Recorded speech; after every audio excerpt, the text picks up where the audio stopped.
नमस्कार साथियों, मैं हूं मंगलेश पटेल। आप सभी का स्वागत है हमारे यूट्यूब चैनल पर। साथियों, जैसा कि आपको पता ही है कि हम जो है प्रश्न बैंक के जो प्रश्न पत्र जो है उसमें जितने भी जो ऑब्जेक्टिव क्वेश्चंस हैं उनको सॉल्व कर रहे हैं चैप्टर वाइज। तो साथियों, आज हम बात करने वाले हैं अध्याय 5, जो कि वंशागति तथा विविधता के सिद्धांत के ऊपर आधारित है, कक्षा 12th के लिए। तो साथियों, इसमें आ जाते हैं हम। सबसे पहला जो बहुविकल्पीय प्रश्न है, मेंडल ने अपने प्रयोगों में किस पौधे का चयन किया? तो मटर के पौधे का चयन किया था। मनुष्य के लिंग निर्धारण के लिए कौन सा गुणसूत्र उत्तरदायी होता है? तो वाई गुणसूत्र। निम्न में से विषम युग्मजीय एलील है? तो यह टी और स्मॉल टी। यदि माता का रक्त समूह O तथा शिशु का भी रक्त समूह O हो तो पिता का रक्त समूह क्या होगा? तो पिता का रक्त समूह होगा O। उसके बाद में निम्न में से कौन सा शुद्ध हाइब्रिड है? तो ये है T small T R small R. किसी हाइब्रिड क्रॉस में संतति का जीनोटाइप होता है? तो होता है 1:1:1:1। एक ही क्रोमोसोम में पाए जाने वाले जीन एक संलग्न समूह बनाते हैं। कैरियोटाइप की स्थिति 2n+1 और 2n+2 को कहते हैं? तो इसको कहते हैं एन्यूप्लॉइडी। एक विवाहित जोड़े के पहले से 3 पुत्रियां हैं, अब चौथी संतान का सोच रहे हैं। इस भावी संतान के पुत्र होने की संभावना कितने प्रतिशत होगी? तो 50%। जब कोई गुण एक से अधिक विपरीत जोड़ों द्वारा संचालित होता है तो उसे कहते हैं बहुविकल्पता। दूसरा जो क्वेश्चन है साथियों हमारा, रिक्त स्थानों की पूर्ति कीजिए। 2 लंबे पौधे के मध्य संकरण कराने से कुछ संतति बोनी उत्पन्न हुई। दोनों जनकों का जीनोटाइप होगा, तो इसका होगा कैपिटल टी स्मॉल टी और कैपिटल टी स्मॉल टी। इनका क्रॉस करवाएंगे तो ये इसका जीनोटाइप होगा।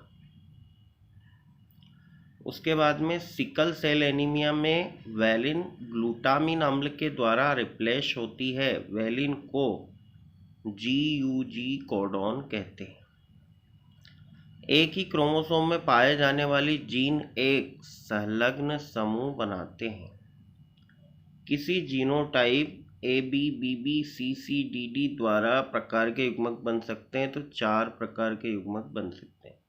संलग्नता और पुनर्योजन का सिद्धांत किसने दिया था? तो मॉर्गन ने दिया था।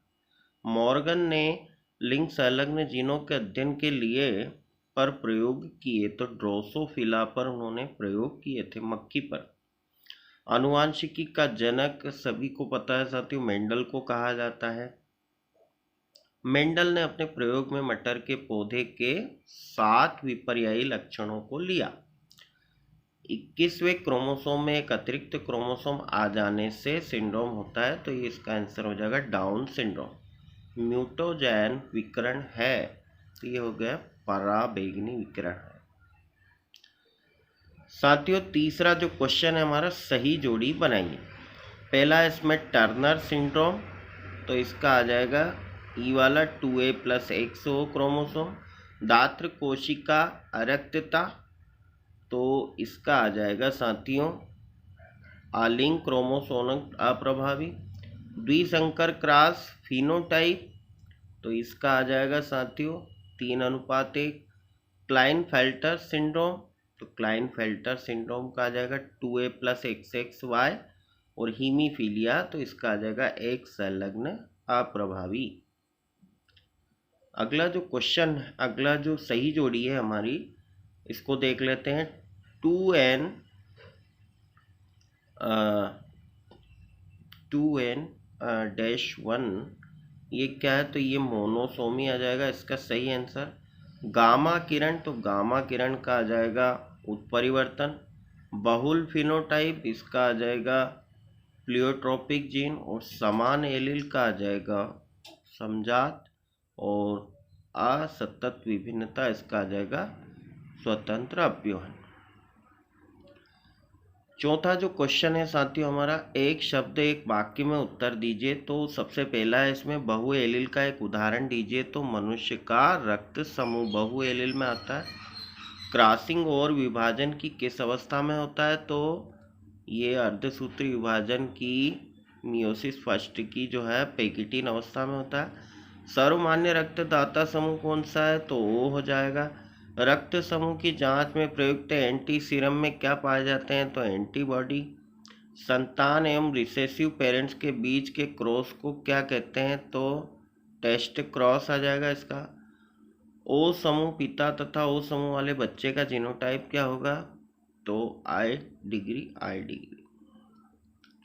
तो साथियों ये था जो हमारा चैप्टर जो 5 था कक्षा 12वीं का, इसके जो महत्वपूर्ण ऑब्जेक्टिव क्वेश्चंस हैं। साथियों मैं उम्मीद करता हूं कि आपको जो है हमारा वीडियो बहुत अच्छा लगा होगा।